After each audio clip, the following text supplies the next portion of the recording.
Are you struggling with fear, depression, or anxiety? Are you in search of meaning and purpose? Would you like help navigating your current life circumstances? Tarot can help. Tarot is a powerful tool for healing, introspection, and spiritual awakening. The Esoteric Toolkit is a synthesis of ancient wisdom and modern science. It consists of tarot, numerology, astrology, and the Hermetic principles, in conjunction with the modern science of consciousness. The revelation and application of this knowledge gives you the tools you need to help master your life, organize your mind, and overcome depression, fear, and anxiety. Learn to manifest your dreams and come into alignment with your highest self and the universe. Book your private one-on-one tarot reading today. Click the link in the description or go to www.theorderofchaosmagic.com. You can also find monthly tarot packages, a private Discord community featuring shadow work, and Mercury retrograde support groups, and much more by becoming a patron at patreon.com/theorderofchaos.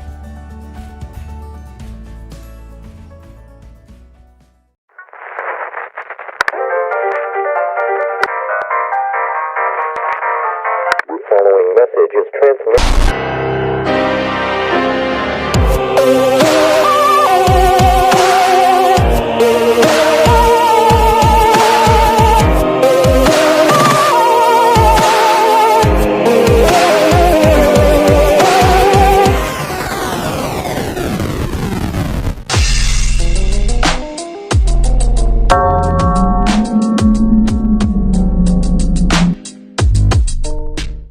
Welcome back to the Order of Chaos podcast. Today, my guest is Luna Seranova. Luna will be our guest speaker at the April class of the Order of Chaos Mystery School Living Witchcraft program. Link is in the description if you want to sign up. This is going to be phenomenal.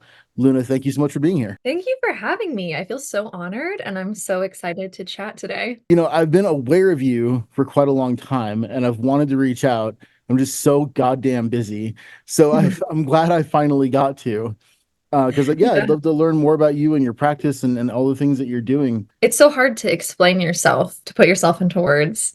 But I'm kind of just like this crazy little Aries stellium of fun and creativity. I love sex magic. I'm a YouTuber, so a lot of the things I talk about are sex magic, glamour magic. I was a makeup artist for a time, and so beauty and like presentation and the art of glamour magic has just been like kind of a common thread throughout my life. And yeah, I just try to create content that kind of bridges the like witchcraft into the modern era, making it a little less scary and like, you know, perfect, I guess, like showing the messy side of life and like witchcraft and just being really real about my experiences. And that does include like talking about my history in sex work and like being a Playboy bunny and my time as an exotic dancer, because I think like those are really important things to talk about, and you're never gonna like make the world a more accepting place unless you talk about it. So it can be kind of like scary. Like same thing with witchcraft, like the world is only going to be accepting if like people see like this is the face of a witch and like we're fucking people and like we have a good time, you know? Yeah, absolutely. Wow, you made some points that really struck home with me just there. I got to process that for a second. Because so I lived my 20s as a chef. I was in fine dining. So if you've read like Kitchen Confidential or anything like that, you got to see how ugly that world can be, you know, and how like very, very real it is. People becoming accepting of sex work, for example. It's like in my mind, I'm like, who's not accepting of this and what is wrong with them? Like what kind of people are out there? I don't know.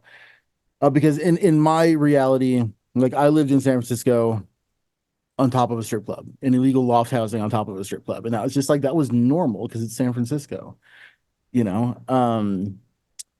So yeah, I totally agree with you. And then as far as getting people accepting witchcraft, that one still shocks the hell out of me. I was having a conversation with another person that's in a program that I'm doing. It's like a leadership program I'm involved in. And we have to partner up sometimes to do little exercises. And he's like, wow, so you're like out about being pagan. I'm like, yeah. Is that some kind? He's like, well, I'm a Christian. Oh, okay, I understand Yeah. now. You're Mhm. unaware of the rest of the world. Yeah. Yeah, so it's weird, but it's true. There's lots of people out there who think that we're a myth, that we Mhm. don't actually exist. And lots of people out there unaccepting of human nature. I mean, I don't know. Okay, tell me what are your thoughts on sex work? Let's just jump right into that. Yeah, let's go for it. So yeah, I think sex work is real work. I think it's great. I think the reason I like to talk about my experience, especially in the club, um, is because I think people tend to think, oh, people who are in sex work are being coerced into it. They're having a really bad time. Like you only become a stripper if you like are really, really desperate. And like, I remember when I first went to the club to audition, I was expecting it to be a very scary place because of what I'd heard. And I was raised Catholic and I grew up in the Bible Belt in the middle of America. So, like, I had a lot of, preconceived notions that were false. And then throughout my experience there, I was like, this is the most fun I've had in a work environment. And at times, this is the most respected I felt because I've worked minimum wage barista jobs, food service, and like those jobs are just as much selling your body as working in a strip club. So I like to talk about it because I'm like, hey, you might find that strippers really love what they do and like really enjoy it and love talking to customers and building that relationship. And, a lot of the guys that come in and a lot of the girls that come in as customers are really good people. Like they're really nice people. Obviously, you have bad days. It is a normal job. There are days where you're like, I don't want to go to work. I don't want to talk to this stupid customer. Like this is an annoying customer, as is every job, though. So, I think there's a lot of misconceptions in media about what the strip club looks like, what being a Playboy bunny or an OnlyFans model looks like. And that's why I like to talk about it. So, yeah, I would say, like, in my experience, it was just always so fun. When I was dancing regularly, I was working 3 days a week and making the most money I'd ever made and having the most fun because I was in amazing physical shape and just having a great time. And so, yeah, I mean, I think it's great. And of course, I think it's important to note like sex trafficking is not the same thing as sex work. So when we Yeah. talk about decriminalizing sex work, we're not even talking about sex trafficking. And so it's actually kind of unhelpful when we're talking about decriminalizing sex work in its totality to mention sex trafficking, because if it is trafficking, it is not work. If you are not a consenting adult, in charge of your body and in charge of what you do, that is not sex work. So I think it's important to like differentiate the two.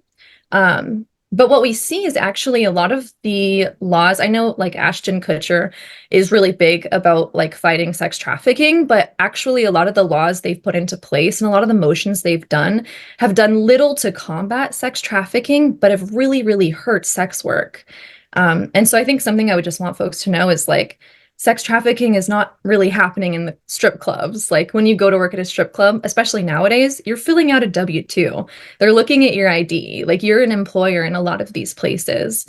And it's like impossible to be underage or and so that's not really the places we should be looking, if that No, makes I sense. would say, and this is, if people hate me for saying this, it's fine, whatever.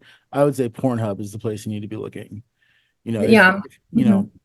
so I think OnlyFans is great because it gives the workers their autonomy. Like it's your platform, right? Pornhub, and like I'm not against porn. I'm as a 40-year-old man, like I am trying to view as little porn as possible for my own health. I'm not judging anybody, right?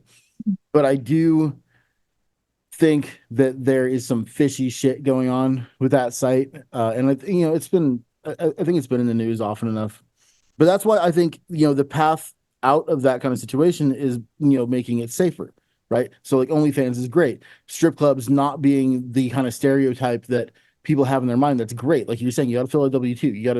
You have to prove that you're a of age person. Now, one thing that concerns me about, again, I'm kind of attacking Pornhub here, but like I wonder if a lot of those girls they're not being gosh, if they're like hooked on a substance and they're addicted, and that's like a form of coercion. Like that's the thing that worries me, is that people, young women, get you know, into a situation like that with bad people, and now they're doing something that they don't love doing. Like if you love doing it, I think it's amazing.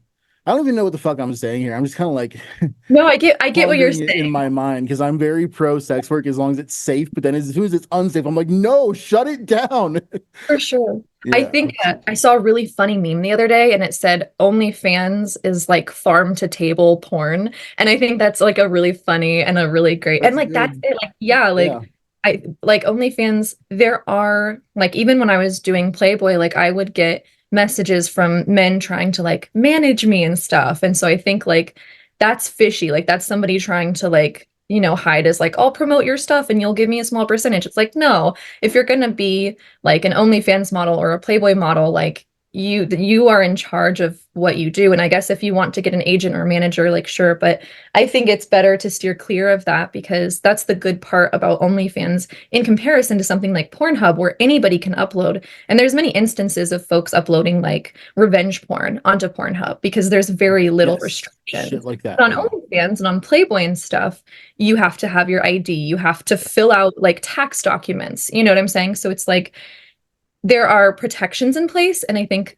like what you said, like that's very good. And that's kind of like one step we can do to protect the sex workers and make sure like they are consenting to this and they are in charge of this. Yeah. Yeah. Yeah. They should have their autonomy. Mhm. That is like makes all the difference, in my opinion. For sure. Um, Yeah. what do you think about this? We're going, so it's interesting because we will talk about Magic on this podcast, I promise. Yeah. But I want to know, what do you think about Andrew Tate? Oh my God. I do not like him. Yeah, no, Fuck that guy. I think he's a really bad person. I think so too. And I think, yeah, there's a lot of I think unfortunately um he's really good at positioning himself to seem like a very smart individual, a very good male figure to young men, obviously from like a false, way. Like he's not actually a good No. figure, but he positions himself well and says the things like he's a very sneaky, good, uh, like public kind of persona. Like he knows what he's doing. And I think unfortunately, like he's inspired a lot of negativity that I've seen. Again, like I was saying, like there are a lot of men nowadays who want to like start a business where they're like managing these sex workers. And it's like, you're literally ruining like the one good thing we have. Like women are Yep. finally being able to become the profiters of their body. Like Yep. finally we're able to profit off of it. And now like some guys are seeing that and thinking, oh, blah, blah, blah. Anyways, don't Yep. like that guy. I think Yeah. he's a bad person. I agree. So prior to learning that he existed, I Mhm. was really I was one of those people who was like, I really dislike the term toxic masculinity, because Mhm. I know, I acknowledge that there's things out there that are toxic, but I was like, there's toxic fucking people everywhere. For Okay, sure. there's all kinds of toxic people. But then I saw him. I'm like, oh, okay, I get it. That's Yeah. the fucking definition of toxic masculinity. Like that is everything that can be toxic about a man and squeezed into one fucking dipshit bald person. Like, Mhm. sorry, I can't stand it. So I wanted to get your opinion on that, Oh because yeah. yeah, Yeah, it was very, I've like done divination about like how do we combat this like, yeah, wave of like whatever the fuck toxic masculinity that is, because it is just, but I think truly what it comes down to is a feeling of insecurity. Like I think those guys who act really big and tough and like abuse women in that way, it's like it literally comes down to the fact that they are so insecure and they absolutely. feel so vulnerable. And so they have to put on this front. And I think knowing that, it's like we know that we have the power, like as like women and folks who support sex workers, folks who support like equal rights and stuff, like we are the ones in power. We just have to like call out the bad behavior and like hopefully he gets fucking put in prison forever. Yeah. I mean, I don't know if he's committed crimes, and I'm not up on this, and I hope he goes to jail. I just think he's just a really bad person with really, really bad ideas. Because I saw one clip where he was, he has like a some kind of Patreon thing or whatever, where like he was gonna teach other guys to be managers of girls for OnlyFans. And literally he's saying because the women are too stupid to do it themselves. And I'm like, somebody just throw him off a bridge. Oh my God. It's impossible to listen to and not get angry. Yeah, he has said some things that are so fucked up about women that it makes me laugh because it's like crazy. It's dumbfounding to me that is a real idea in someone's head, and I have to imagine so much of it is just for clout and for clips because it's like so brain broken to think that way. It is. And then, I'm like, I have a mild addiction right now to the Whatever podcast.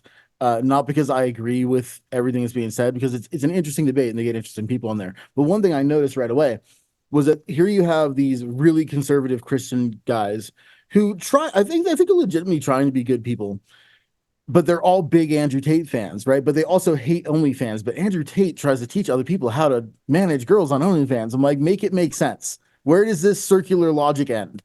I think it does come down to like they want to profit off of the women, but they don't like it that women can profit off of themselves. And I think that's what a lot of it comes down to is like, if a woman is profiting off of her own sexuality, oh, she's a hoe. Oh, we don't take her seriously. But they'll take like the first opportunity to manage it because it's kind of it's again, just like a little sexist thing they're doing. And another thing they talk about a lot on that particular podcast is body count. So I'm not asking you to reveal yours or anything, but I'm just, what do you think about that? Is like that being a problem in relationships or?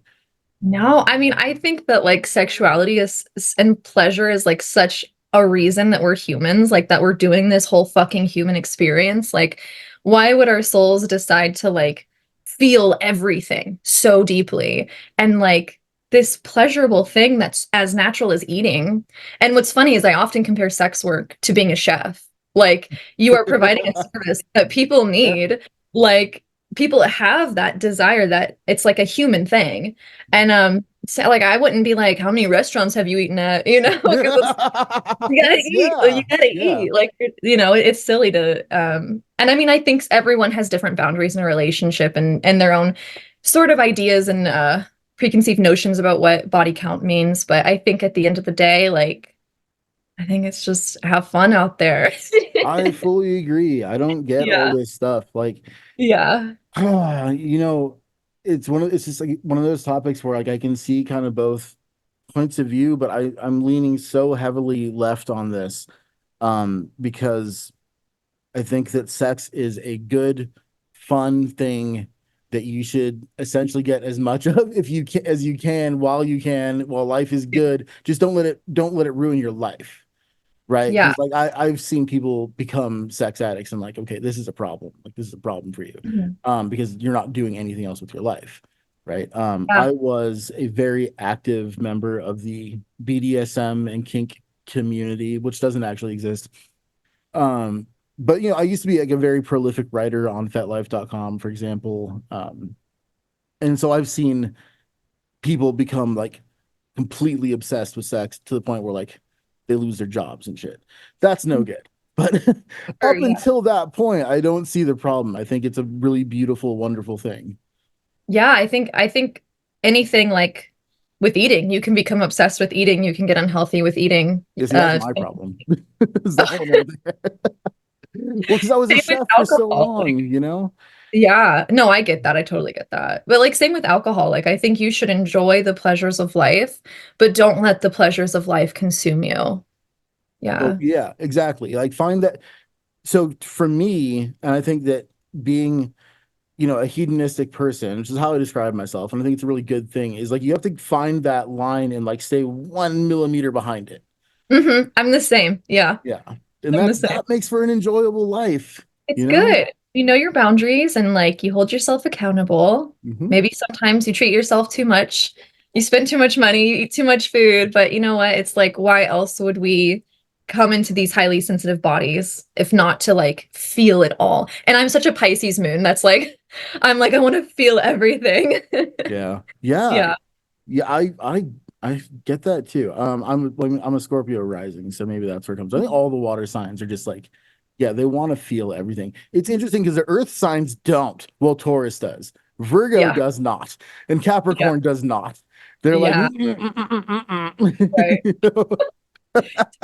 you know? That's just, generalizing, but I like what you said about it being like restaurants because Mhm. I was very lucky because I was a fine dining chef, and I worked in San Francisco, so I've eaten at several of the best restaurants in the world. I worked at several of the best restaurants in the world, and there is food out there. Let me tell you, if you've never had a meal that costs $1,000 and you don't understand why it costs $1,000, go have that meal and you'll understand why it costs $1,000.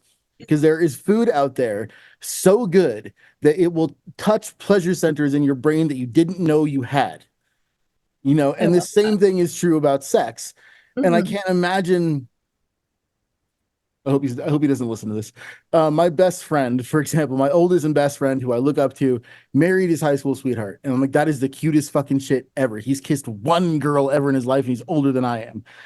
But I'm like, but like, but but but how do you I don't know. I'm curious, I guess. How do you have Yeah. an exploratory kind of life that way, or if Yeah, it's I think you gotta hope that like in those situations you marry someone who's willing to like explore and try things with you so you can like have that fun exploration or maybe like bring in a third if you're feeling crazy or whatever.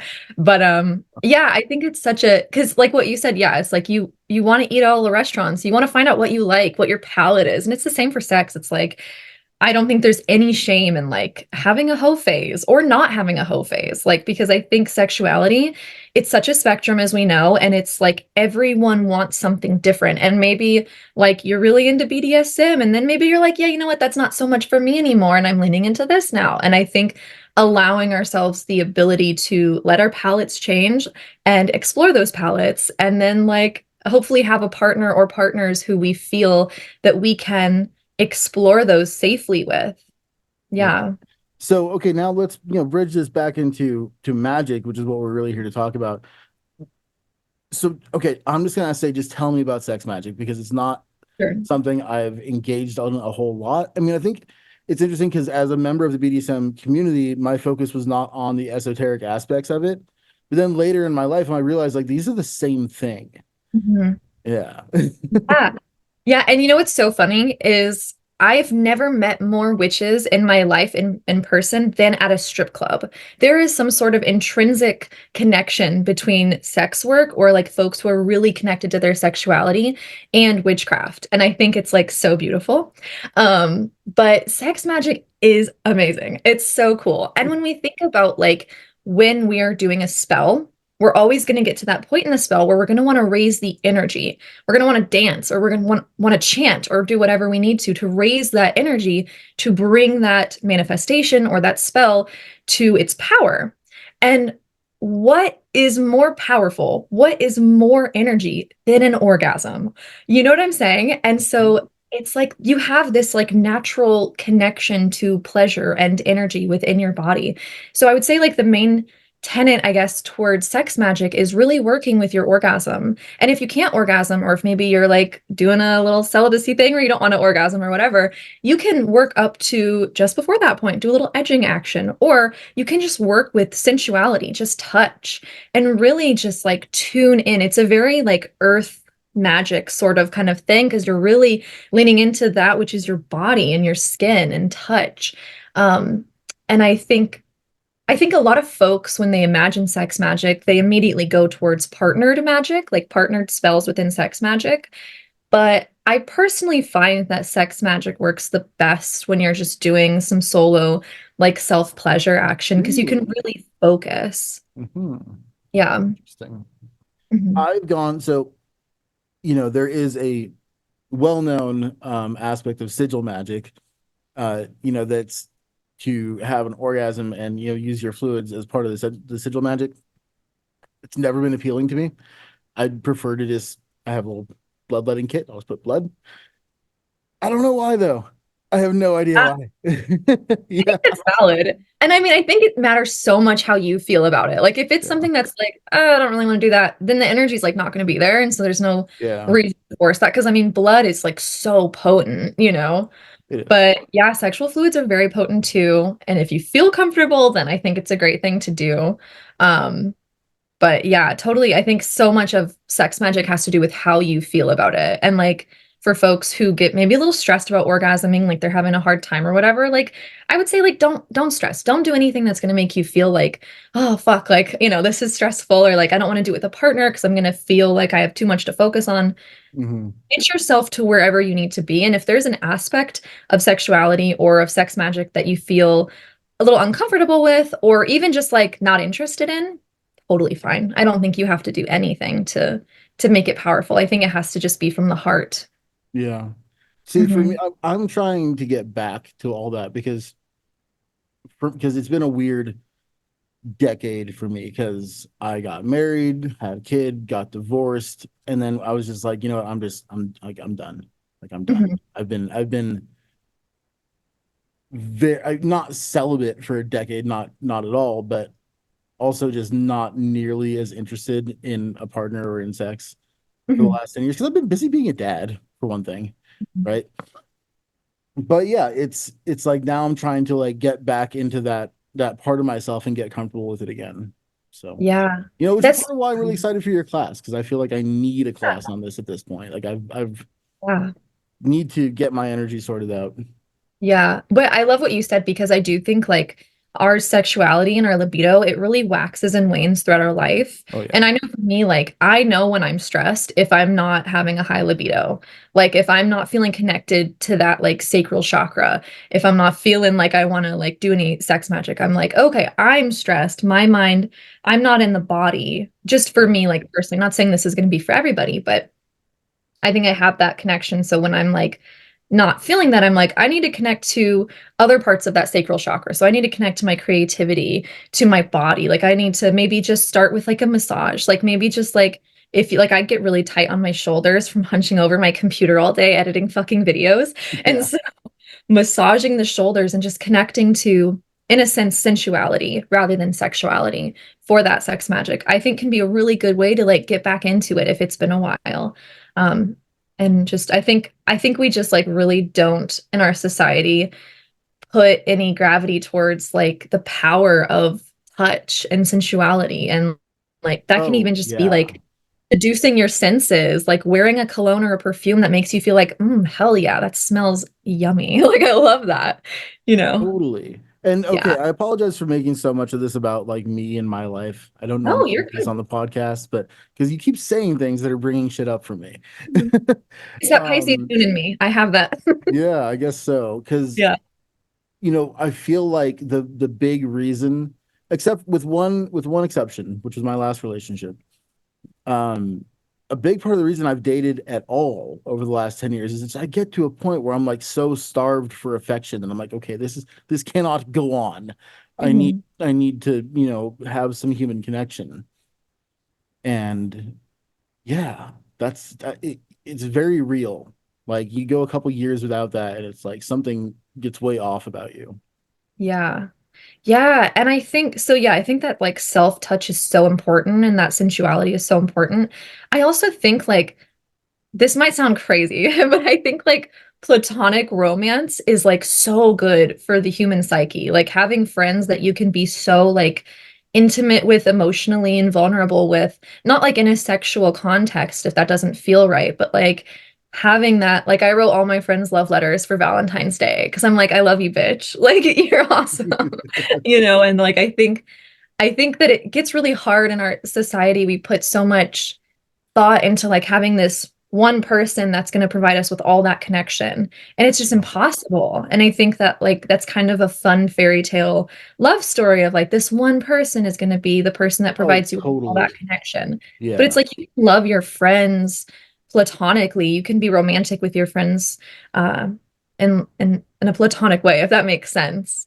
And I Yeah. think that's always helpful, and also with yourself, like be fucking romantic to yourself, like love on yourself, treat yourself like I don't know, like I know in my relationship, like I worship my partner. Like I'm like, you're a god, I love you. Like, and so I think it's important to treat yourself in that same way, like literally Mhm. treat yourself like a deity and honor yourself and make sure that you're pleasing yourself in whatever way you need.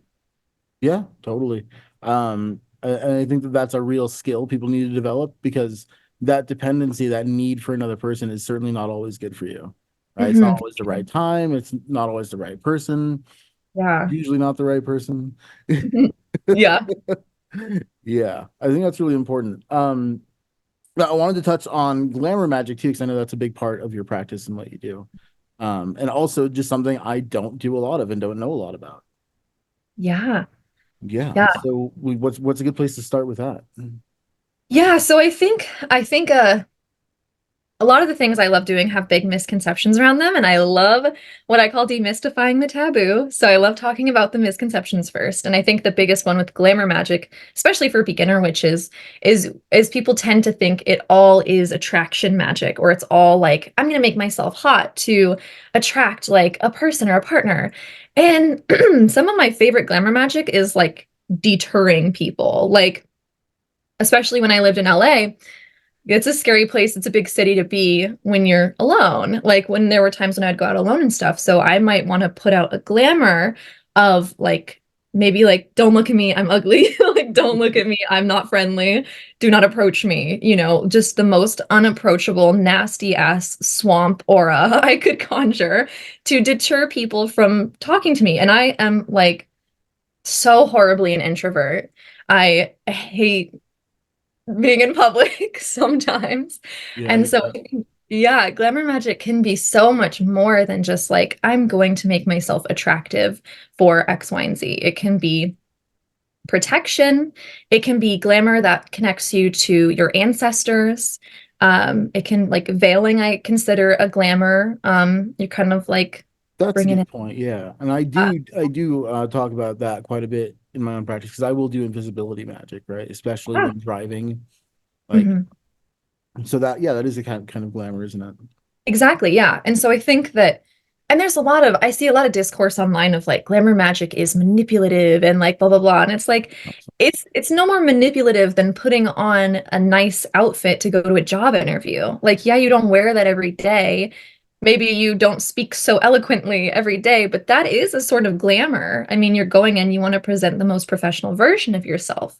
It's not manipulative. You're just doing what you need to do as you do any magic, you know? That line of reasoning, if you take it all the way down, says that you should just get out of bed and not try, not do anything. And Yeah, that's nonsense. That's not the right. real you either. Right? Exactly. Yeah. And Yeah. I think glamour magic is so I think everyone does glamour magic and they maybe don't realize they do. I think one of my favorite examples is like the trope of like having lucky underwear. I think it's such a funny trope, but that is quite literally a glamour. And like I think it's something that like the normal people do that they don't realize is like maybe a little magical. Like you have a lucky pair of underwear, you're wearing it because you believe it's going to bring you luck, and maybe it does. And congrats, you're a witch. Yeah, totally. No, Yeah. I talk about that a lot in the class also, because having Mhm. a personal talisman is so important. And almost everybody has one. They don't even realize it. Even Yeah. if it's your teddy bear from when you were 4, like there's some item that you own or once owned that you place a tremendous amount of psychic importance on. And Mhm. because you put it there, it's there. Right. 100%. Yeah. So weird one for me, these hats, these plain black hats that I buy a new one every month, because after a month it gets gross, and because this camera picks up fucking everything, Yeah. and I hate doing a podcast when I don't have a new hat. It's That's valid. yeah, it's a silly thing. I mean, they're cheap $10 hats, but like I go through them so quick because I wear it all the time, and every once in a while I'm on camera and I look at it, I'm like, oh God, oh, I need a new hat. I And it love. feels so good when you have it, or when you get a haircut. It feels Mhm. amazing. You get a haircut, right? Oh yeah. And there's a lot of like magical significance to cutting your hair. I talk about that a lot too, and I think that's a sort of glamour too, a little bit. But I think it's like more so kind of a releasing tactic. And I always like to cut my hair or dye it if I'm dyeing it on the new moon. Hmm. There's a lot of ancient cultures that believe that if you cut your hair on the new moon, it will grow faster, like with the cycle, with the lunar cycle. Hmm. And so that's something I've done, and I have very long hair. So I agree with it. But yeah, I think there's so much of glamour magic that we all do. And I love your hat story because like, and it's so fun too, because I bet like that's a black hat, it's a veil in a sort of way. Like I could even see that like protecting and defending and like getting it every month is like refreshing that glamour sort of. It is also, and I don't like, I'm not hiding my face, but like I have a way that I look on camera and a way that I look in the real world, and they're different, Yeah. and that's important to me. Oh Uh, yeah, I feel the same. yeah, I'm a dad. Like I live in a small town. It's Mhm. Yeah. So I'm not hiding anything, but yeah, it's a type of glamour magic. I think that's really cool. And I like what you were saying about it not being any kind of manipulation. I would say that the only kind of magic that I'm opposed to is magic that alters another person's free will without their consent, Mhm. unless they really deserve it. Yeah. That's it.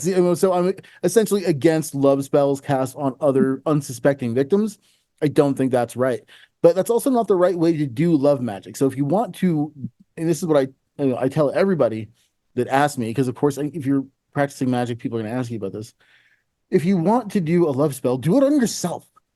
Yeah. Fall in love with yourself, and that's what's going to attract the partner. Don't try and make another person fall in love with you. It's basically, the genie from Aladdin rules. You don't try to Yeah. bring anyone back from the dead. Don't try to make anyone fall in love with you. And I don't remember the third one. Don't kill anybody. Don't do those three things, and you're fine. Yeah. Yeah. Yeah, I love talking about love spells because it's so juicy and like you're so right. Like love spells, I think there's so many good ways you can do a love spell. Like you can do a spell to just attract love in all ways in your life, attract the right people, but don't pinpoint a person and force them to love you against their will because who wants someone whose love is false? Like I've never understood that. Like why would you want someone to love you but then know that they don't? Like you enforced that upon them. And also to any young witches listening, love spells never go the way you think they will. Never. More likely than not, you will just kind of find yourself getting an obsession with that person, and it'll be really bad for your psyche, and it will be not good. It's not a good time. Absolutely. Self-love. Yeah. Love yourself. I mean, that is the way to attract a partner, anyways. Oh I yeah. really, really believe that. Yeah. There are so many practitioners out there. First of all, like I think that the spell work for hire like era needs to come to an end. For one Mhm. thing, like let's teach people how to do this for themselves. I've never done Yeah. spell work for hire. I never will. I will do readings for hire, but not spell work. But then the people who are doing it are like their obsession spells, make your ex come back to you, bullshit, all that stuff. Like you're encouraging so much mental disorder in people. Mhm. If Yeah. you don't want your fucking toxic abusive ex back, don't use magic to try to get the thing that ruined your life to come back and ruin your life again. Holy cow. Oh my gosh, yeah. Yeah. Like ask the goddess to like lead you into a better direction. Yeah. Ask the goddess to help you leave his ass. Like literally. But the obsession you were talking about, that's very real. And I've witnessed it so many times. And I remember experiencing it when I was in my 20s. Like, Mhm. I was obsessed with this girl for sure. I was 21 when I got this tattoo. Like, Mhm. and I look back on it now and like I was just obsessed with another person. And I don't Mhm. even really understand why, Mhm. but that insistence on a particular person, this is Mhm. true of all magic. I really believe that insistence equals resistance, and whatever Mhm. you resist will persist, right? And you got to remember that. So if you insist on exactly one particular outcome, first of all, you're closing the doors off to all the better outcomes. Yeah. Lit- And you're only giving the universe one option to accommodate you. And if it does accommodate you, chances are you're not going to like it. Mhm. Yeah. A Because you hundred closed the percent. door to the thing that could have been good for you. Yeah, and like why do we think we know what's best for us? Like that's why I love Gosh. like deity Yeah. work and I work with Freya and I think she's like the best in the world. And I'm just like every time I'm talking to her, I'm doing divination, I'm like, listen, I know I don't know shit. Like I don't know what I'm doing. I'm like 26. Who knows how many lifetimes I've lived, but I don't feel like I know shit. So just lead me into the right direction. And like I think that's just yeah, it's just silly to think we know what's best and to pinpoint like a person that we want to, do this love spell on. It's never going to work out how you want it to, and it's generally just going to backfire or like make you feel even worse. And Yeah. there's so many options, and we just have very small brains in terms of like the universe. Like we are just people. Like we can't even imagine how good things can be. So let yourself just be open to all the good options. That is endlessly entertaining to me, and something that I probably spend way too much time thinking about. But we are we are so magical and so miraculous in the, so far as we know, the human brain is the most complex and incredible supercomputer that has ever existed on planet Earth, and we are dumb as fuck. Yeah. We are stupid. Yeah, and like we're only like accessing so much of the brain, and it's like it's just I think there's I don't know, I think it's so much better to just open yourself to all the possibilities instead of like you said like pinpointing one end game. Like you never know, you're going to change. And I think the thing too, especially like if like anyone listening is feeling like they want to do a love spell on somebody or is feeling that a little bit of obsession or limerence towards a person, it's like 99% of the time that obsession is not to that person, it's to this projection that we've made of this person, Yes. Yeah. and we probably won't even like them that much. Yeah. Like And you know people what's are, yeah. okay, so this is crazy because you might not be old enough to remember this. I don't know. No, I guess you were a teenager, but like a decade ago, Mhm. the advice you would see on the internet in terms of relationships is all of that advice today is recognized as toxic. Mhm. But it used to be the mainstream advice that people would give in relationships. One of the ones I always remember seeing was that you fall in love with a person or whatever, or the person you fall in love with, you fall in love with the way they make you feel about yourself. Mhm. That's projection. Yeah. It's just the projection. That's all it is. Yeah. Like you don't even you're not even it's like you're not even aware of that person. It's that they trigger something in you that makes you happy with yourself. You need to find that happiness on your own, or you can't love another person properly. So like that advice right there was so terrible and toxic. And I feel like there was lots of it like that, just kind of, out in the internet on memes and even in books. Just like the parenting advice from the 70s was so bad. The dating advice from the 90s and early 2000s was so bad. Yeah. Oh my gosh. Honestly, there's so much relationship advice out there that I'm just like cringing at. I'm like, I don't even like modern relationship advice. I feel like I think it's tricky when we try to like put ourselves into these boxes and say, do this or don't do this, because people are so different and every relationship's so different. But you're right. I mean, there's some crazy shit online, like crazy advice. And sometimes you'll see like the newspaper clippings from like the 60s of like how to be a good wife. And it's like, wake up an hour before your husband and put on a full face of makeup and greet him at the door after work with like a fucking cake. Like Yeah. iconic shit. And it's like, what not to do. And I'm like, I'm doing everything it says not to do. Like, I love that. Yeah. Yeah, that Yeah. and that's what we're getting back to with like Andrew Tate and the whatever podcast and that all that kind of stuff going on. The way that the way that the men in that sphere are obsessed with like body count or obsessed with, I would never date anybody who did OnlyFans. Like, why not? Like, what is wrong with you? Like, you're creating so much more of a divide that there already is a huge divide between men and women. Like, it's the worst it's ever been probably in human history right now. And like everybody seems to want to be exacerbating it as much as possible. I don't get it. Yeah. Yeah. I think too, it's so important to, I think, like drop any labels. Like, and it's like not about like, would I let my girlfriend do this? Would I let my boyfriend do this? It's like they're just like a person. Like everybody is just a human. So let's like forget about gender because gender is fucking weird already. Like, Yeah, what even is it? You know? And that's what yeah, Bente and I were talking about that. Like, what the yeah, fuck is it? like what the fuck is gender? So why? Yeah. Because I mean, like, and I think that, yeah, I mean, I think it's either you're comfortable with your partner doing sex work or you're not. And I think if you're not, that's okay. Yep. Don't make it about like they don't own their body. Like, don't make it Yeah. weird. Just make Yeah. it like a, hey, you have a boundary, perhaps an insecurity, whatever it is that you wouldn't feel comfortable with that. And I think that's okay as long as your partner is like aware of that and like you come to that boundary or that compromise together. And I think it's so much more just about how can one person and another person, or however many people, have a compatible union that's built on respect and trust that transcends gender norms and shit like that, and like what a woman should do or what a man, because I think that we see like with body count, like in my experience, girls don't tend to give a shit about body count. It actually is like nice if we know a guy is experienced, like, Well, yeah, cool. that's what I was gonna say too, because Yeah. from this, listen, I apologize to the entire audience for the TMI that's about to happen, okay? But I date within the BDSM community because I'm not going to a vanilla relationship is not going to work out for me. Mhm. It's a fact, right? And so I think that's I've always been very pro sex work. So like I have a very cheeky sort of like what I'm looking for post on that site. And one of the things it used to say, I'm not sure if it still does, but at least used to say, current and former porn stars like front of the line. Yeah. Because I enjoy partners who are really good at what they do. Mhm. Yeah. Just like I'm a really fucking good cook. I worked in fine dining for 20 years. Right. Let me cook for you. you know? Yeah.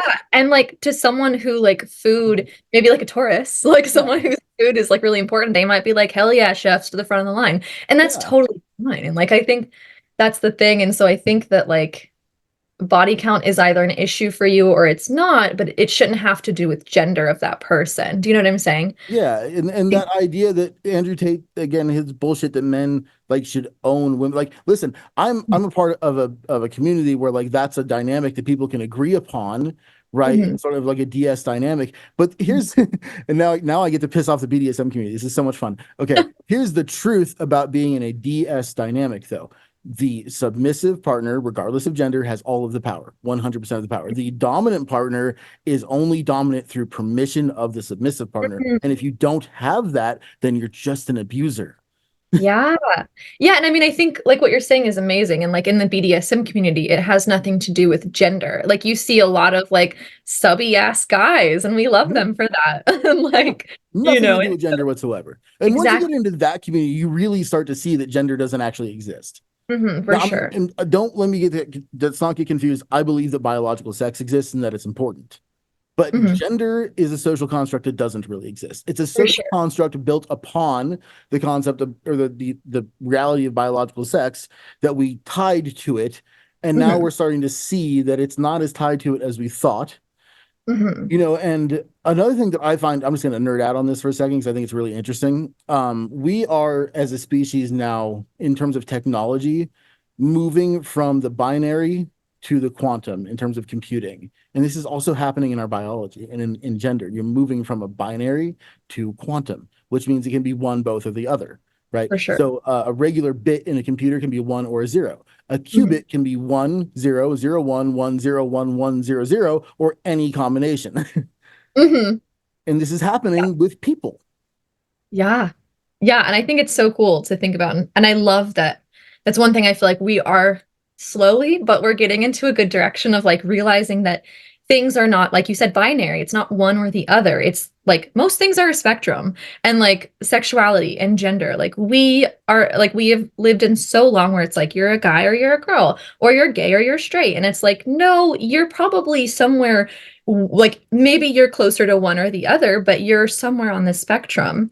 Yeah. And I think that's And it's liberating. movable. It's Exactly. Yeah. movable. You can Yeah. change. You can, yeah. I love it. Yeah. In fact, I think everybody on the show who's listened for any length of time knows that I'm a huge fan of Matt Oren, but I Mhm. want to push back and say that he's dead ass wrong in Mastering Magic because we went about the when he's talking about the principle of gender from Hermetic philosophy and called it problematic because it reinforces gender essentialism. No, it doesn't. I would rename it. I would no longer call it the principle of gender. I do think that the verbiage could be a little bit better, but if you understand the Kabbalion, you understand that the principles are not meant to be used one at a time. They're meant to be used in conjunction with each other. So when you look at the principle of gender with the principle of polarity, which states that two Mhm. opposites are always on a spectrum and there's many scales in between, it's reinforcing, and it's in fact because the Kabbalion to me is like the law. It's like it's telling you right there gender is a spectrum. and that you can Yeah. be anywhere on this spectrum that suits you, and that it's movable, and that right in the middle there's a thing called gender neutral or non-binary. 100%. Yeah, I love that. And I talk about that a lot because I talk a lot about the divine feminine. And this is like that. It has nothing to do with gender, but I think because we use the word feminine, folks do tend to think I am talking to women, or I'm talking about connecting to your womanly traits, which then people associate to femininity, especially in the Western, which is like be submissive, be quiet, don't take up space. And I'm like, that's not what I'm talking about in the slightest. Like, that is not what I'm saying. And I think like when we talk about that divine feminine, divine masculine, we talk about those sacred polarities. It's like I am someone who's so in my divine masculine. Like I am like a very feminine person. I identify as a cis woman, like very feminine, but I'm divine masculine as fuck. I have an Aries stellium. Like I am very much in that. And that's why I work so much with the divine feminine to sort of balance that out. And that's when we see like you're both. Like you're gonna connect to both. It's like it's polarities, but it's like a spectrum, and it's not so rigid as I think we have been made to think. And I think just Western society kind of fucks us into that like very rigid way of thinking, when in reality, like we've been talking about, everything is spectrum. Yeah, and it's just that, and it's going to be hard to do. It's going to take time, but we do, if we could decouple the concept of gender from biological sex and say that both of these things are like similar but different, but biological sex is like, this is a fact, this is biological sex. Gender is all in the mind, Mm-hmm. and it's a social construct. And we could, if we could, the word association is so powerful. So like in my classes, rather than saying masculine or feminine, I tend to say receptive or projectile, For or sure. we could say Mars energy or Venus energy. Like there's so many different ways. We just need to start using terms that are broader, I guess. Because yeah, masculine and feminine, even in my mind, I immediately go to male and female. Mm-hmm. They're not the same. Exactly. Yeah. No, Yeah. totally. You can have a very feminine person and be super in your divine masculine, and I know some men who are like so in their divine feminine, and it's just like it has nothing to do with gender identity or sex or anything. And yeah, I think something, if anybody's listening who's having a hard time with like gender versus sex, I think something I like to talk about is like intersex people. There are more intersex people than there are redheads. So you probably know some intersex I did people. not know that. Yeah, it's more common than people realize. Wow. And that is where, you're born with like both, or you're having some sort of, you're in some aspect, maybe you don't have a uterus, but you do have like female genitalia and like different, I think it just proves the fact that like sexuality, gender, and even like biological sex is not so labelable. Like it's not so rigid. And generally those people are just like assigned whatever looks the most like it at Mhm. birth, and then later come to find out like perhaps they do feel like their gender doesn't align with that. And like I think that's just something to note of like gender is so nuanced, and I think like biological sex is also kind of nuanced too, and like it's just something that doesn't even like matter. Like it matters that we respect how people present and wish to be perceived, but I've never understood the whole like don't allow trans people in the bathroom. It's like I don't give a shit who's coming in here. Like I don't give a shit who is identifying as what or what they have going on. Like it feels so intrusive to me that people care so much about how people are presenting, and it's like tell me your preferred pronouns and I'm going to respect it and love you, and like I love everything, and I just don't think it should be such an issue, and I have a really hard time grasping that. I think it's coupled to a couple of other things too that make it difficult. One being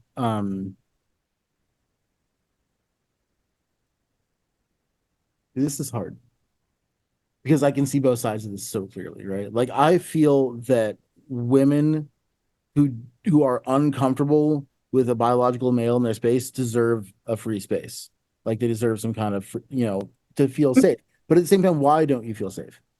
That's the issue to address there. Okay, so I know in the UK, like a lot of bathrooms and all that are like gender neutral. Like there's no separation, and I think that works just fine. But I think like in America, where there's been that separation for so long, it gives people this mental image that they're not safe when they are perfectly safe.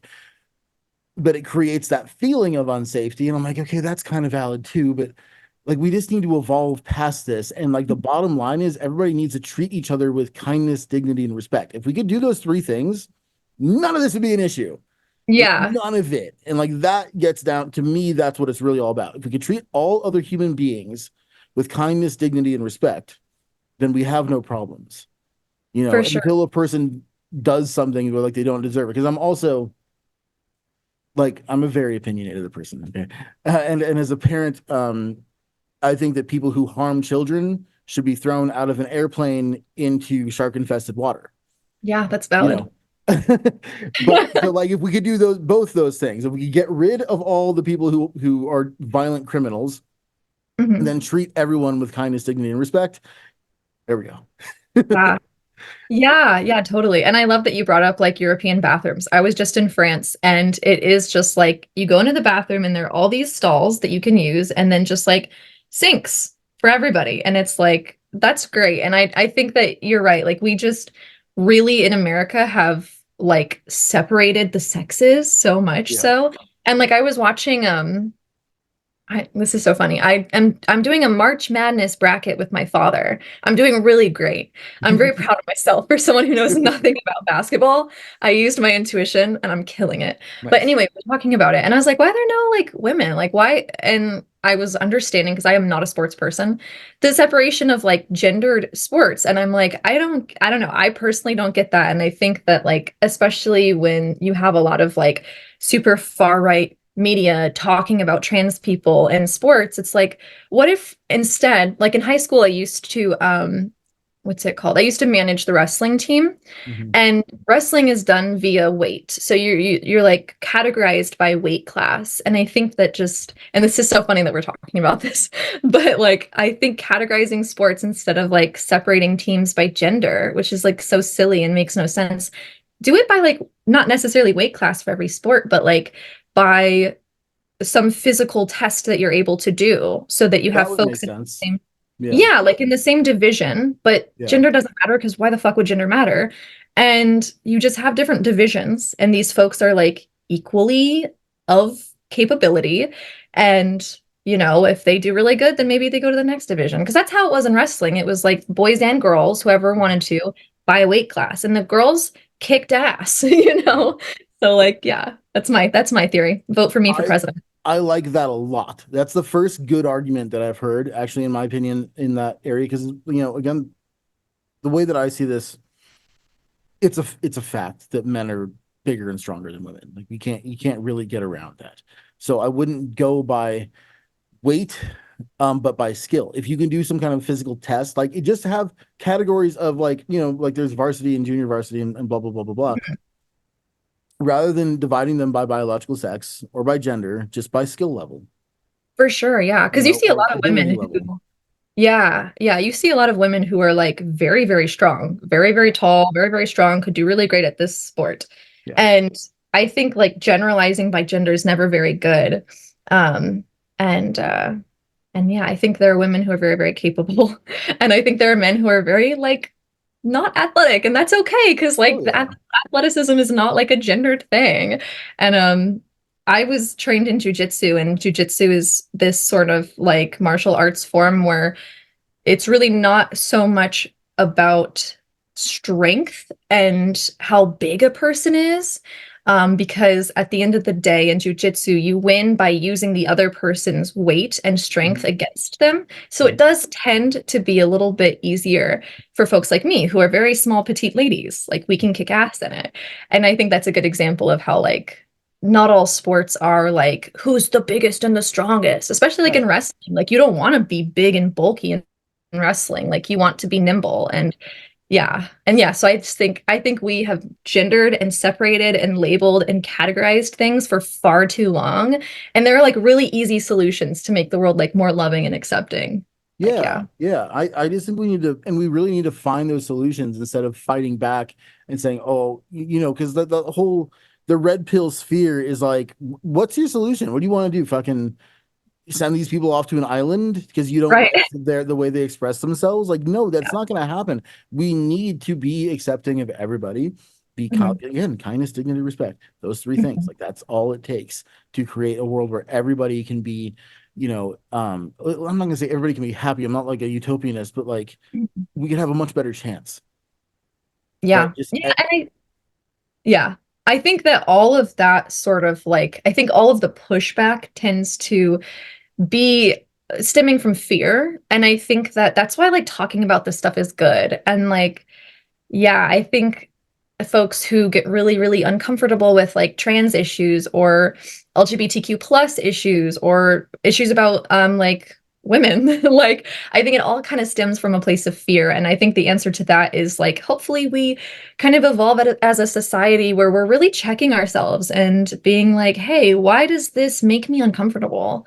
So that you can work through like, hey, why does like a trans person in this sport really make you so upset? Because it's not really bothering you. That's not really doing anything wrong. So let's unpack that. And I think the way to get people to feel comfortable enough to unpack that is not the like yelling at strangers on Twitter and like calling people fascists. yeah, Like, that's not yes, yeah. people, yeah, we need to come from like, as much as it's really annoying, and I've experienced this personally in talking to folks who are maybe anti-sex work or maybe a little bit misogynistic, as annoying and hard as it is, we have to like come from like a curious place. We have to get people thinking and ask themselves like, hey, you're feeling this way. I turn on my inner therapist. I'm like, okay, I see that you're feeling a little bit uncomfortable, a little bit upset with this existence. Let's unpack that. Let's figure out why. And I think you have to show up. And that's why, even though it's been really hard at times being so open about my history in sex work, and I've faced a lot of discrimination, even within like family members, like I know it's good and I know it's necessary because people will see me and they don't see a drug addict or like somebody against their will or whatever people think a stripper looks like. They're like, oh, this is an intelligent woman who is like caring and passionate and in like a loving like marriage. Like this challenges my expectations. And then we're able to talk about these things from a loving place and hopefully show people that everyone's just trying to vibe. Yeah, Yeah. for real. And also like may end up cutting this out. I'm just gonna put that right there. But like for me, I I have a significant amount of relationship trauma. Like getting Mhm. married and getting divorced, like that fucks you up. Mhm. Anybody who's been through it knows, like, especially if you're being honest with yourself and you're not just trying to mask like what happened. Like, yeah, I got married, created a child, got divorced, and it was not pretty. And Mhm. if you're a man or a woman or whatever, you just don't want to put yourself through that again. Like, why would you not want to have that option? To have Yeah. like a kind of professional relationship with somebody that can provide you some companionship and maybe someone to talk to. Oh, 100%. I think there's a real stigma around folks who are customers of sex workers. And I just like want to like, as somebody who was dancer for a while and then did Playboy, like I had some amazing customers. Yeah, you get shitty customers. You're gonna get that. In the same way that my husband, who is a bartender, gets really shitty drunk people sometimes. Like it just happens when you're in those sort of underworldy spaces. Yeah. The shadow comes out sometimes. But I think it's so valid to think about that and to think that, like, yeah, it would be a safe environment for me to pay somebody to talk to or to cuddle me. And I mean, a lot of the times when folks would come in and buy VIP dances, a lot of the time I was not even dancing. A lot of the time they wanted someone to hold or someone just to talk to. I had a guy who would buy dances who would, the club I worked at for the majority of my dancing career was literally like feet outside of an army base. So we got a lot of soldiers, and a lot of these men are in kind of a hyper masculine environment where they're not really able to express their feelings. The VA system, therapy is really fucked up in the military. Um, and they're far away from home, and they might be far away from partners or family or friends. They might not have family or friends or partners. And so they would come in and they would just want someone to talk about the fucked up shit they've seen. Yeah. And that's why when I talk about when you're a sex worker, you're not just showing your titties and dancing and being, haha, like I'm so pretty. You're a therapist. You are an athlete, for one. You're up there doing those crazy moves. You're an athlete, but you're a freaking therapist. Like a lot of the time, you are holding space. You're hearing some crazy stories sometimes. Um, like you would have guys come in and they would talk about their wives who died. You would talk about what they've seen in battle. Like, and I kind of always joke that I was like healing like their feminine wounds by just like holding space for them and letting them see that they could express their emotions and they could be this vulnerable person.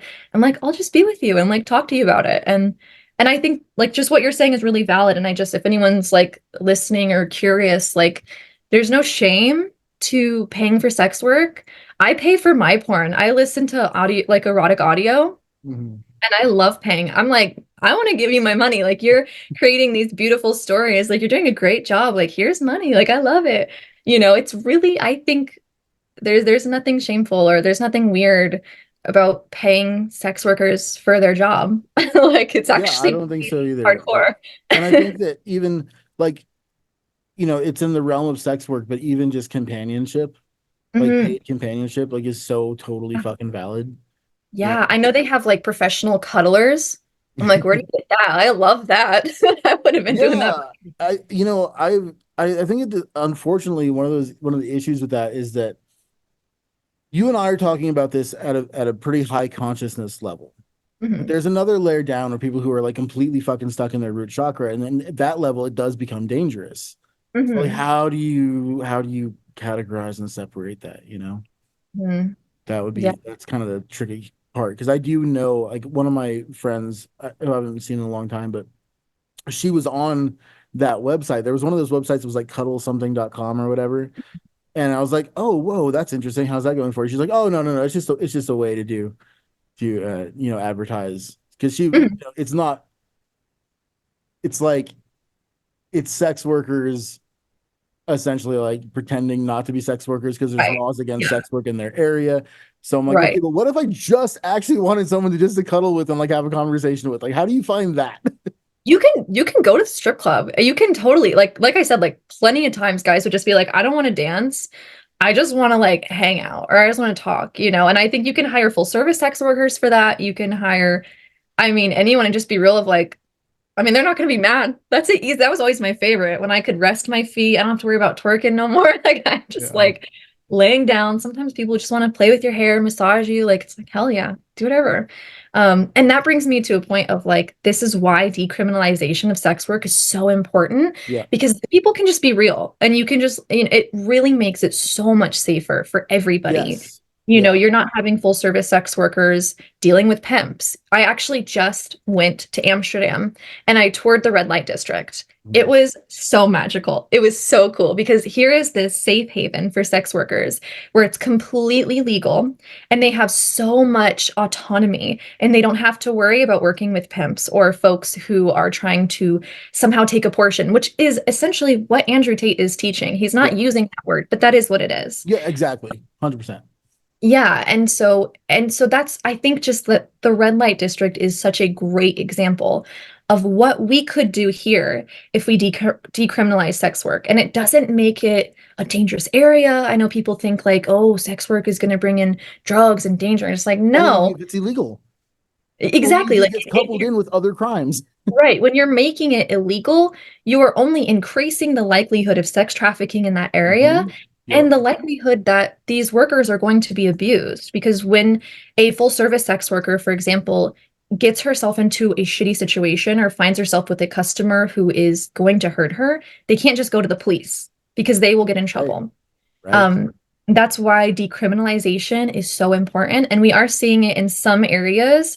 I know California is getting there, but America's got a long way to go. Even if we could just get ourselves like a red light district, that would be a huge step. There But should yeah, be one in every decriminalizing. state. Yeah, I mean, it's just there's nothing wrong with it, and it's like, yeah, I just want people to like, I don't know. There's so much taboo and there's so much conditioning about sexuality, and it's like that's why I like to use the chef and the food example because it is literally just like you have a physical, like physiological need, and if somebody enjoys performing what you need for that need, like if someone enjoys being a chef and cooking food, because for me, I don't like cooking food. I would be a shitty chef. And some people might not love sex work. They might not want to like dance and be sexy or do full service sex work. But some people really do. And I think it's hard for people to understand that like I really love dancing and like people really love doing that kind of stuff. And there's a need for that service, and there are folks who want to do that service and want to get paid for that service. Like, it's beautiful. It's beautiful. It's natural. I fully agree. Yeah. Okay, so next question. Getting back to the topic of magic, what Yeah. do you find sex magic to be best for in terms of like what are you manifesting? Mm. What are your goals with sex magic? Yeah. Yeah. So manifesting for sure. I've never used sex magic for banishing, though I'm sure you could. Um, but I just think because when you think about bodies and sex, especially if you're doing partnered sex magic, you think about the creation of a baby or something. Well, yeah, or You're the creation of something, right? Like, Exactly. yeah, Yeah. Like this creation, especially if you want to like use your guys' fluids together, like if you're doing partnered sex magic or whatever, that's great. But it just is this kind of like this orgasm is kind of this creation, this explosion of energy. Um, and so anything manifestation is great. I love doing sex magic for confidence and self-love stuff because like you can really like seduce yourself. And that's what I always tell like my clients and stuff. I'm like, do like seduce yourself, like put on something that you would wear for a partner you were trying to seduce, because we don't do that for ourselves. Like a lot of times like we think of like wearing lingerie to like entice a partner or to like look really sexy for somebody, and it's like, why don't you put that on for yourself? Why don't you give yourself like a little dance, like do a little dance, and then like give yourself a massage and like have a little self-pleasure practice, and do this with the intention of bringing in more self-love or bringing in more confidence or entering your goddess era or whatever it is for whatever individual. Like just using that orgasm and that pleasure as a way to bring more pleasure and more confidence into your life.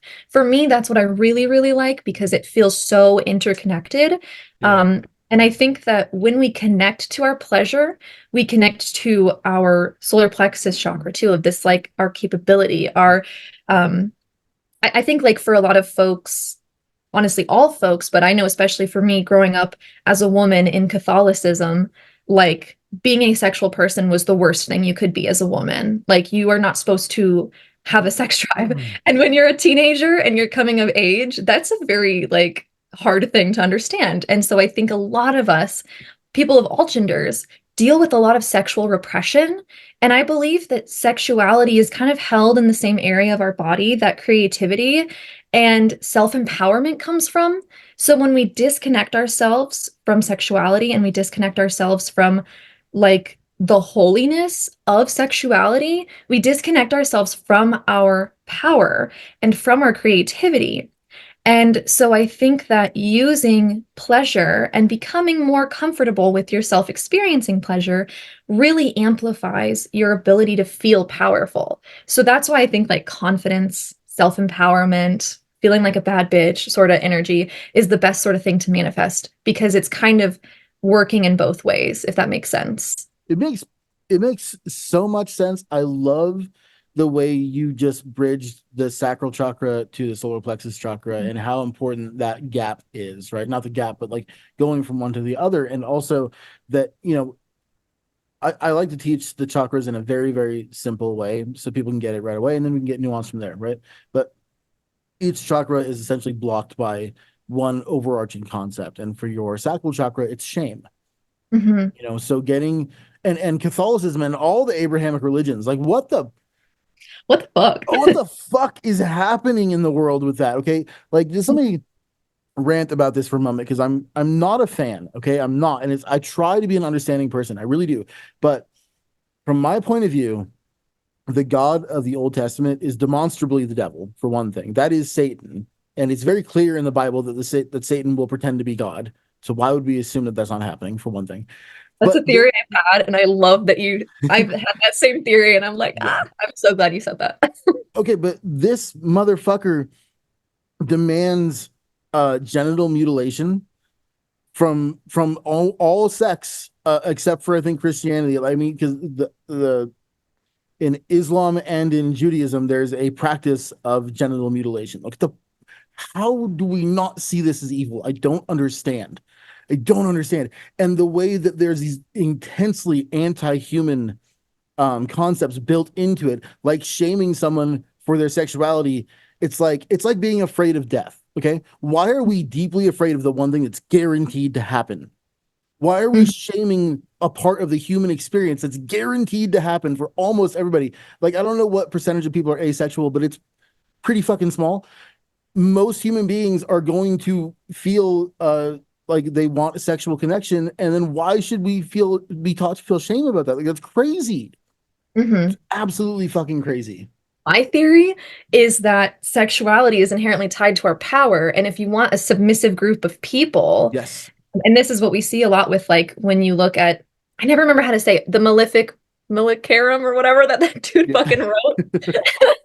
Where it's like women's sexuality is Satan. I think that like that's what that dude said. That's all about like we want women to be really submissive to us. And overarching, those sort of hierarchical religions want their people to be submissive. So what do? You cut off their power. How do you cut off their power? You disconnect them from their fucking power. You disconnect them from their sexuality. Because yeah, when you're a person who's connected to your sexuality, you're automatically connecting more to your personal power, and you're not so easily like enslaved by these characters. You know what I'm saying? And so I really think that it's all to keep people submissive. And so I think that's why like it's so funny, but like self-pleasure is like so iconic. It's so liberating. It's like a big fuck you to the machine and to, yeah, I think that that's what they want to do is cut off your sexuality because that's what's connected to your power. So when you are connecting to your self-pleasure practice, when you're like having a little like fun with yourself, like that is inherently an act of liberation against your oppressors, against these people who want to keep you submissive, who want to keep you docile and not thinking and not asking questions. Yeah. Yeah. Okay, and you got me thinking about this now because I was just going over this in a class and I realized, there's a link, at least in my mind, okay, and I'm not there are very few aspects of magic on which I am just the absolute expert. Okay. I know a lot about a lot of different topics. And I think that I understand chaos magic really, really, really well. So that's what I teach. But we talk about chakras in my class, in my course. And I was realizing that there's a link. So there's 7 chakras and the heart is in the middle, right? And so you've got 3, 1, and 3. Now, in order they have a link to each other. Your crown chakra has a very strong connection to your root chakra. Your sacral chakra has a very strong connection to your third eye chakra, right? Mhm. And those are the two that they're like that the religions are like, stop it. Nothing, Yeah. no psychic energy allowed, no sex allowed, none of Yeah. that.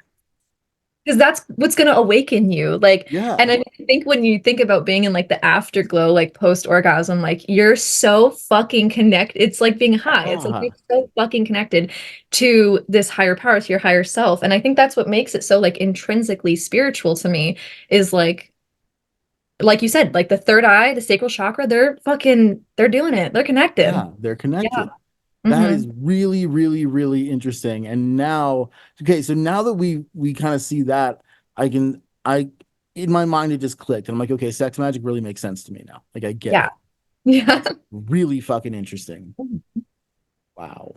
Yeah. And I think that like explains why my funny experience of like every time I worked at a club, I would always find a bunch of witches, which never happened when I was like a barista or like worked as like a theater teacher. Like something about sexuality makes you like connected to your spirituality. And I think also, especially, I always compare like sex work to kind of being in this underworld. Like, I think just because when you're in a strip club, you are experiencing this secret nightlife that's so taboo that it intrinsically has this underworld essence to it. I think that you're able to like look at the taboo and look at these things that our society kind of hates, kind of like 8th house, 12th house vibes. You're able to just like look at it purely without the filters of what society has told us to think. And I think that's why folks tend to be witches when they're sex workers, because it's like you have no problem looking at these things and seeing it for what it is, rather than being like, oh, witchcraft, spooky, or witches. Like, I've never met a witch who's like, you do sex work or like you were a stripper. Like, that's fucking weird. Meanwhile, there are some love and light girlies who would Yeah. say that you're like, I don't know, like sexualizing yourself and like all this stuff. And it's like, you're allowed to sexualize yourself when you want to. Like, you are allowed to do what you want with your body. But There is one person, and because I'm a very honest person, so I wouldn't do this, but there's one person, I don't know her name, but her, and I'm not subscribed to her channel, but every once in a while her videos, come across my YouTube. She calls herself a witch, but this person is just like a hardcore red pill conservative Christian. Oh Like that, God. it's weird because they're like they have this image of themselves in this new agey kind of spiritual way, but like every word out of their mouth is just like it's like pearls talking. It's fucking Mhm. what is this? Yeah. And I almost like a part of me be like invite her on the show, just get into a fight. Yeah. But I'm not gonna do that because that's not what this show is about. But it's weird to me to see that. And like, how are you identifying yourself as a witch? I just don't get. I mean, I would like to understand because I don't. Right. I would like to know. I'm not accusing her of lying. I'm just like, I just don't see it. You know, Yeah, I think there's a weird pipeline that I don't quite understand of like specifically more so the more new agey, which I'm not hating on new age like philosophies or anything, I am. but I, Okay. I think there's this weird like new age witch, and I think with like the pandemic, a lot of people found themselves into witchcraft, which I guess it was just like all the time alone gave them time to think about what they actually believe. But I think, and then you see this pipeline, like there was this one girl I used to follow, and I don't remember her name or anything, and she did like Reiki and tarot and like all this really cool stuff, and she had a really cool vibe. And then she started talking about like quantum physics, and I was like, fuck yeah, girl, go off. And then she went full like Yeah, I am a born again Christian. And there is a pipeline there that absolutely. super exists. And I don't understand it. Because I Well, let me tell you if you don't mind, please because I do. understand it. I've talked about Okay. this quite a lot. And the reason is that Edgar Case, or Casey, however you want to pronounce it, who is the founder of the New Age religion, he was a psychic. His ideas are all deeply rooted in Christianity. They all are there. So the New Age religion is sci-fi repackaged Christianity. It is Christianity repackaged with some Eastern concepts and shoved into this Star Trek sort of a worldview, right? But the problem is that the Christian aspects of it are so much stronger than they talk about chakras and energy and, Right. tarot and astrology a little bit here and there, but really it's about Christ consciousness. That Mhm. is the core, fundamental aspect of the New Age religion. And if that's what it's really all about, then people are gonna be like, well, why am I fucking around with New Age? I could just be a Christian. And then boom, there it is. The moment that thought enters their mind, if it's really all about Christ consciousness, I should just be a Christian, and then that's where they go. Mhm. And it's like so the pipeline from New Age to evangelical Christianity is very Yeah. real, and I've seen it happen over and over and over and over again. And all they do is put down their tarot cards and stop looking at their chart, and then boom, that's it. You're a Christian now. Yeah, totally. And I think there's nothing wrong with like Christ consciousness if you're connecting to it in like a good way. Like I think as any like prophet, if we're thinking about like Buddha and stuff, like I think all these like sacred prophets or whatever came through with like just the message of like, hey, just literally be a good person. That's literally it. Don't take my words and change them. Just love your neighbor, whatever, like be a good person. And then people go with it and they make these Bibles and they make these stories that let them kind of control people, I think. So I think if you're just connecting to like divine energy, totally fine. If you want to be a Christian witch, totally fine. But when you start to be a bitch, like Yeah, when you or a start to conspiracy like, theorist, yeah, or yeah, anti-history. So you yeah, you lived in Southern California for a while, right? I did. There's a museum there, the Getty. Have you ever been to the Getty? I drove by it all the time and never went. Okay, I went to the Getty about a decade ago, and Hmm. the exhibit that they had going on were pre um what's the guy's name? King James, so pre-King James Bibles, and they're wild. Like they're nothing like the King James Bible. They're talking about demonology and crazy shit and orgies, and it was wild, and it was really really cool to see all that. So I wish that these people who are in that pipeline would do like a little more research Mhm. into like maybe non-canonical Bible sources, because if you read, for example, the Book of Enoch or the Gospel of Judas, both of which are part of the Dead Sea Scrolls. Well, in the Gospel of Judas, Jesus says to Judas, "You're all worshiping the wrong God." Hmm. And the correspondences between Jesus and Lucifer are like everywhere. They were both called the Morning Star. They were both the perfect Son of God. They were both sent to the earth. It's the same motherfucking story. And then at the same time, you can look at the God of the Old Testament and say this is clearly the devil. Like it's Right. it's obvious, Christ is clearly repackaged Lucifer. And Mhm. I don't know how anybody could read the Bible and come away with the idea that Yahweh is a good guy and not Lucifer. Lucifer just wanted, but what did he do? He wanted to educate a woman. Yeah. That was his big thing, right? Like, Yeah. eat here, Eve, eat from the tree of knowledge of good and evil. Like, knowledge is power. Have Mhm. some power. Don't be a slave. Yeah. That was the message of Lucifer, right? Right. And that's like that's the bad guy, not the one who I enslaved know. you, the one who tried to free you from slavery. Yeah. What the fuck? It's crazy. It's I crazy. know. The Bible is so wild. Yeah. And like I love talking about Lilith too, because I think her story is so interesting. And like no one in like the Christian faith really even knows about Lilith. And I think that's so fascinating. And I think what you're saying about like the modern Jesus being similar to like Satan, I don't really believe in like a Satan or anything, but I think it's like so interesting when you think about how like, and not to generalize, but like typically how modern Christians treat other folks. Yep. And like you said, it like literally is, he was going to come through pretending to be God or whatever. And it really is like, listen, guys, I think you're worshiping the wrong guy. Mm-hmm. Well, I mean, Like, when was the last time you went to church? oh my God. Um, had to be like younger than 18, 17 maybe. My ex-wife wanted to go just when our son was born. Like, she's like, I just want to check it out. I was like, okay, I know how this is gonna go, but okay, let's go. Let's go check it out. We walked out, like half an hour in, because Yeah. there's a guy up on a pedestal telling you Hmm. that you're all dirty and sinful and you need God to save you. Okay. But then here's the part that fucking gets to me. We have this image in our mind of what is satanic, and it people are just brainwashed, because Hmm. if you go into a large Catholic mass, there's a ton of people worshiping the image of a man being tortured to death and then engaging in a ritual where they drink his blood and eat Blood his ritual. flesh. That is what everyone has in their mind as being satanic. I'm like, yeah, the devil tricked y'all into worshiping, like, being real Satanists, and you don't see it.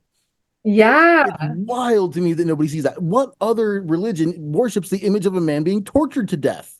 Hmm. And that's It's what the so fun. Romans would do with their conquered enemies, is Hmm. they would put them up they would crucify them and parade them through town. That's what Yeah. you do when you've defeated your enemy.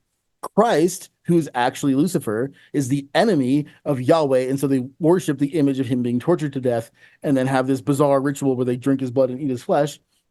But then also the Alex Jones style conspiracy theory is that Satanists are they run the government and they're drinking baby's blood. I'm like, okay, but while that's like a fun conspiracy theory, here's a fact: religion and government have been deeply intertwined for so long. The Vatican supported Hitler, Mm. but we're acting like there's some secret cabal of lizard Mhm. people who worship Satan that run it. I'm like, no, it's the goddamn church. They're right in Yeah. front of your face. Oh, and all this other stuff about Satanists, they're whatever the kids. I'm like, okay, excuse me, Catholic priests, hello? Like, they've been covering up pedophile, like, Mhm. sorry, but they have Oh covered yeah. up so much harm done to children for so long. That Yeah. shit is evil. Yeah, 100%. And you see it so much in Catholic and Christian churches. I think I don't even know how no one catches on to it, like how it's such an issue for so long, other than just these people in power are being protected and obviously like scaring the kids to not tell anybody. And probably, I mean, you have someone who you view as like a religious leader do this thing to you, you're not going to think that's a bad, why would they do a bad thing, so it's just like it's so disgusting. Your Alex Jones impression was amazing, by the way. He's really good. But when you think about it, it's crazy because when you think about like how to keep somebody in a cult, like you have a cult, how do you want to keep them in there? Tell them that if they leave the cult or if they do something wrong, they're gonna go to hell Yeah. forever. Yeah. Sorry, buddy. If you don't agree with us, you're literally gonna spend forever in pain. Yeah. Like how, like that is the most iconic way to force somebody to be a part of your cult. Like if the only other option is having a really bad time forever. Like, it's so insidious, and I just think it's crazy. I think it's so wild. I don't know. I believe that, and this is a little bit of a conspiracy theory because it's very open to interpretation, but Jesus said the kingdom of heaven is here and now, right? There is nothing that you're waiting for. And to me, some people have interpreted that as Jesus trying to talk about reincarnation. And because I like that idea, I choose to believe it. I understand that the links are a little bit fuzzy, but if the kingdom of heaven is here and now, then you're in it right now, and your life is essentially what you make of it. And Mhm. if you want, like, I really believe in being a good person. Like, that's very, very, very important to me, to my own like philosophy and moral standard. I want to be the best person I can fucking be. And I believe that when you do that, your life gets better. And I think that's all he's trying to say. It's not Yeah. about like do all this stuff for some reward in the afterlife. I don't I don't know what the afterlife is. I'm very curious, but I think that there's many options. And I think one of them is reincarnation, and another is maybe, going somewhere else and doing some other thing. But if you are going to reincarnate here in the earth realm, I think the quality of how you lived in the last life will have some impact on the quality of your next life, but not in the quality of it is in like, here's what you're given, in like, Mhm. what do you do? And karma, the word karma just means action. Karma is what you do and nothing else, right? So like what you do is what determines the quality of your life. Right. Yeah. Yeah. 100%. I agree. Yeah. And I think it's funny too, because when you look at like the little bits of text that are, essentially like what Jesus said, it's all so simple. Yeah. And when you really have these spiritual awakenings, really ask yourself, what these big questions, like what is life? It's always a simple answer. It's always just like be a good person. Just this is the experience, you know, like what you said about reincarnation, like, yeah, what you do here, it matters. And, things don't go unnoticed and stuff. And there were no, I don't think that the true teachings of any of the religious prophets were anything crazy. I think they were all just be a good person and realize that you're all maybe a part of the collective consciousness. You're all the same Absolutely. kind of thing. So be fucking nice to each other, Yeah. and like don't hurt each other, Yeah. And so it's just an interesting link that I think all religions wanted to say the same thing. And then, of course, humans fucked it up. And they're all appealing to, it's unfortunate that we do, like, I don't believe in ego death for one thing. Okay. Like your ego never dies. But I do believe in transcending portions of your ego, right? Sure. Um, I think when you can look at another human being and say, like, I know for a fact, beyond any speculation, that we are connected. Hmm. You become so much more compassionate, like just instantaneously, right? Yeah. And I think that back to the reincarnation thing, I think that it's so simple. It's not that if you live a really good life and you're a really good person, then in the next life, maybe you'll be like a prince or something. No, it's did you make the world a better place? Because you're coming back here. So did you Hmm. make it better or make it worse? Did you make it better for yourself or worse for yourself? That's it. Hmm. That's it. Nothing Wow. else. For sure. Yeah. Yeah. Um, so Luna, we're running out of time, unfortunately, but last question, would you just give us like a description of what the class you're going to teach in Living Witchcraft is going to be? Oh my gosh, I'm so excited. We're going to talk all about sacred sexuality, sacred sensuality, the pursuit of pleasure, and its many benefits. We're going to talk about how to start your practice. It's going to be very comfortable. I don't like to like stress my students out with like, do this, do this, do this. Everybody's their own human and everyone is going to approach sex magic differently. So just know that like however you identify, whatever you're comfortable with will be respected. So we're going to talk all about that, how to get started in your sex magic journey, and we'll go more into glamour magic and some really easy ways to bring glamour magic into your life that aren't going to stress you out and you're probably already doing it a little bit. And so we're just going to add that extra bit of magic to it. Hell yeah, I am so excited for that. Honestly, this has been such a great conversation. Yeah, it was so fun. Yeah, I mean, I know we kind of like went off on some crazy topics, but that was great. Yeah. I'd love to have you back on, do this again because there's lots more for us to talk about. But thank you so much for being on the show, and I'm really looking forward to the class. So I will see you there. Thank you so much. See you guys there. Bye, everybody.